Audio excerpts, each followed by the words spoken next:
So Josh, welcome back. Main event. I'm curious at this point of your career, do these feel special, or is it, hey, look, it's a fight, I'm going to get in there, there might be 2 extra rounds, but a fight's a fight? Yeah, exactly what you said. You know, it's I'm happy to be the main event.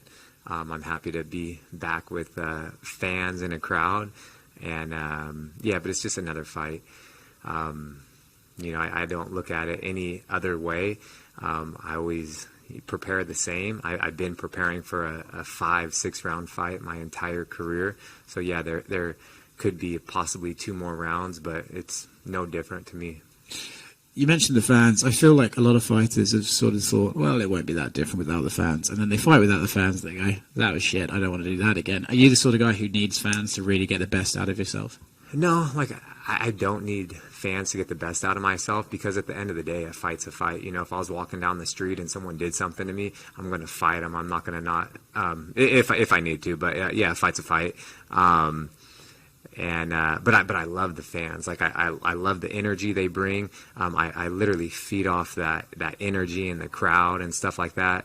And it just makes it a little more exciting. You know what I mean? No one got into the sport to fight in front of empty arenas, right? Yeah, you never know. But COVID, it was cool to be a part of history, and be the third, fight. And it was cool to experience that.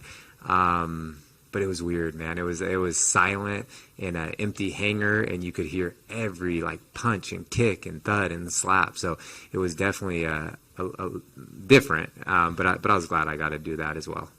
I think on paper, everyone would say that this fight has just got banger written all over it. I'm curious, when you hear that, do you sort of think, well, that suggests it's going to be a firefight and back and forth, or does that kind of annoy you where you think, no, I can make this one-sided, or how do you look at this fight, and do you agree that it has the potential to be a crazy one? Yeah, every fight has the potential to be, one of the fights of the night, fight of the year, if I'm involved in it.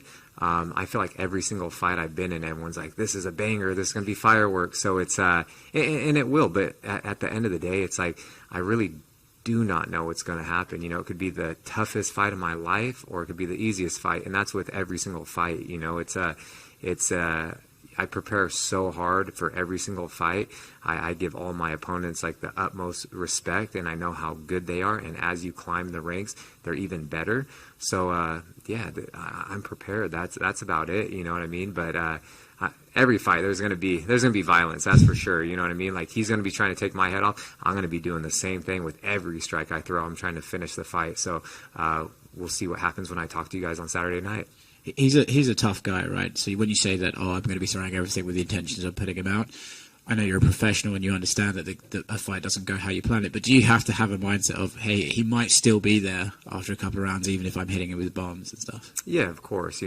Calvin, he's never been finished. He's, I think one of his greatest attributes, he has many, but he's durable. He's super tough. The guy's always going to be in your face coming forward. And, at the end of the day, I just have to show up. The best me shows up. No one in the world can beat me. And I'm just going to take it minute by minute, round by round, be as calm as possible, and just do what I'm supposed to do on Saturday night. He's mentioned how great his boxing is before, and I think his boxing is really good. But I would also say that your hands are fantastic. But what do you see as the difference between his striking and your striking? Yeah, Calvin has, slick, great boxing. I feel like nobody's ever seen me box boxers, except my coaches and teammates. And you come watch me box some pro boxers, and you guys will think my boxing's great as well. It's different with MMA gloves. You can't just shell up, and MMA gloves, those little gloves will sneak through the guard, and they can come around your guard as well. So it's definitely different. But yeah, I think I have, I know I have some of the most powerful strikes in the division in the world, and yeah, so we're gonna find out what happens on Saturday night.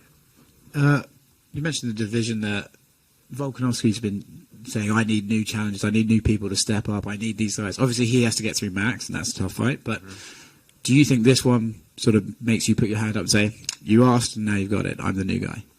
Yeah, right now I can't overlook anyone. I have a tough, dangerous opponent in front of me, and that's Calvin Kattar. So I'm solely focused on getting my hand raised on Saturday night.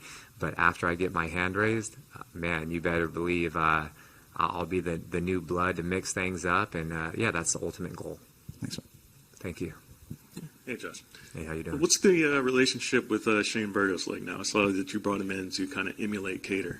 Yeah, he's a phenomenal athlete. He's a good dude, and he's a big, long featherweight. His reach is really long. He has a great jab. Kattar has a great jab, great straight punches, and good boxing.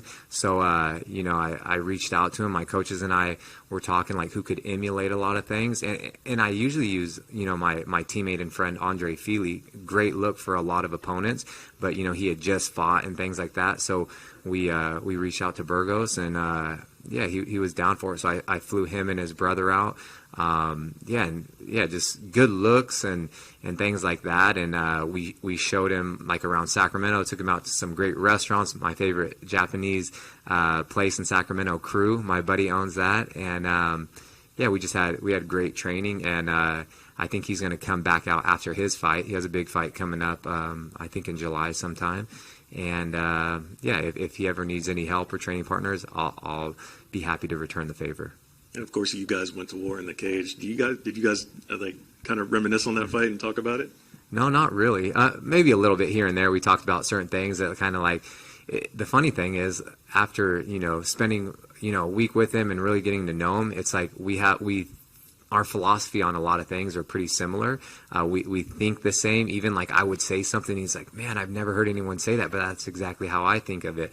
So it was cool. I'll tell you, he became a friend of mine, and we'll definitely get some more training in, and we got some boxing sparring rounds in, we got some MMA sparring rounds in, and then just tons of just drilling and just everything. So we were doing 2-3 workouts a day for a week, and it was a good time. One of those things now where you guys kind of like had an agreement, like, hey, we're not going to actually fight again? Yeah, you never know. It's like, but who knows? At the end of the day, I'd never want to fight a friend or a teammate, unless they were the champion and there was like huge stakes on the line. I still wouldn't want to do it, but at the end of the day, I will be a world champion, so I would have to. You're on a bit of a win streak right now. I think 4-fight win streak. If you were to win Saturday night, it would be 5. Do you think you immediately would get a shot at the title, or do you think you'd need to have a couple more wins under your belt? Yeah, no, like I said, I'm solely focused on Calvin Kattar right now, but when I get my hand raised, I think that's the only option is to be next in line for the title, but I have to get my hand raised on Saturday night. Do you feel like you can take this fight to the ground if you need to? Yeah, I'm prepared. This is MMA, so it's I train mixed martial arts every day, everywhere. I've been doing that my entire career, so it's like I can go wherever the fight goes. It's I can keep it standing. I can win standing. I could win really anywhere. So it's I'm definitely prepared where the fight goes. We're just going to have to see kind of what plays out and what happens on Saturday night. You see in the UFC, many of the champions right now, a lot of them are heavy with grappling, wrestling. You have a wrestling background yourself. Do you feel like that's what you're going to need, being an overall all-rounded fighter to be champion one day? Of course, yeah, I possess it. I possess everything. I like I said, I train everything. But you know what I mean?